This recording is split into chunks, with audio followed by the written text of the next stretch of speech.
ನಿನ್ನೆ ದಿನ ಸಂತೋಷದಿಂದ ಮೃಗಬೇಟೆಗೆಂದು ಕಾಡಿಗೆ ಹೋದವನು ನೀನು. ಆದ್ರೆ ಇಂದು ನಿನ್ನನ್ನು ನೋಡ್ತಾ ಇದ್ದೇನೆ, ಎಂದಿನಂತೆ ನೀನಿಲ್ಲ. ಮುಖ ಎಂಬುದು ಬಾಡಿ ಹೋಗಿದೆ, ಆದರೆ ದೇಹದಲ್ಲಿ ಜ್ವರತಾಪ ಏನೂ ಕಾಣ್ತಾ ಇಲ್ಲ.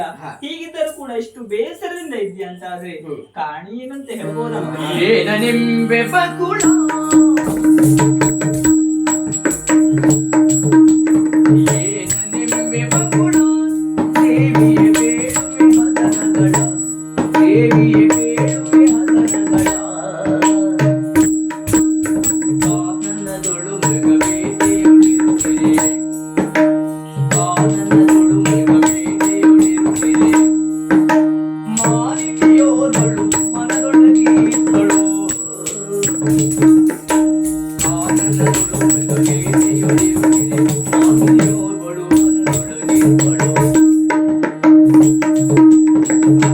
ನಿಮ್ಮಿಂದ ಅಪ್ಪಣೆಯನ್ನು ಪಡೆದು ಬೇಟೆಯನ್ನು ಆಡುವುದಕ್ಕಾಗಿ ಕಾಡಿಗೆ ಹೋದೆ. ಬೇಟೆಯನ್ನು ಆಡುತ್ತಿರುವಂತಹ ಸಮಯದಲ್ಲಿ ಹೆಣ್ಣೋರಳು ಕಾಣಿಸಿದಳು.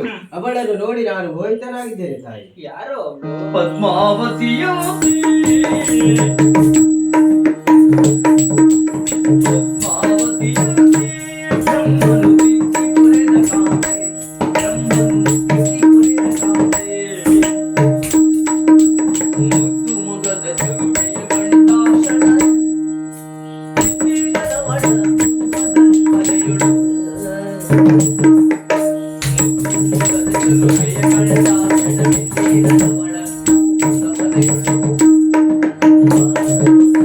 ಹೆಸರು ಪದ್ಮಾವತಿ, ಚೋಳ ದೇಶದ ಅಧಿಕಾರಿ ಆಕಾಶರಾಜನ ಮಗಳು.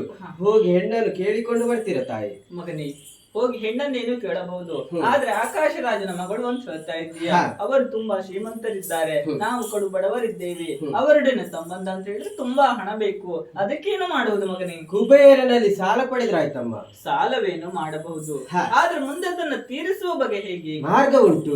ಮುಂಬರುವಂತಹ ಕಲಿಯುಗದಲ್ಲಿ ತಿರುಮಲ ಬೆಟ್ಟದಲ್ಲಿ ತಿರುಪತಿ ಎನ್ನುವಂತಹ ಕ್ಷೇತ್ರದಲ್ಲಿ ತಿಮ್ಮಪ್ಪನಾಗಿ ನೆಲೆಸುತ್ತೇನೆ.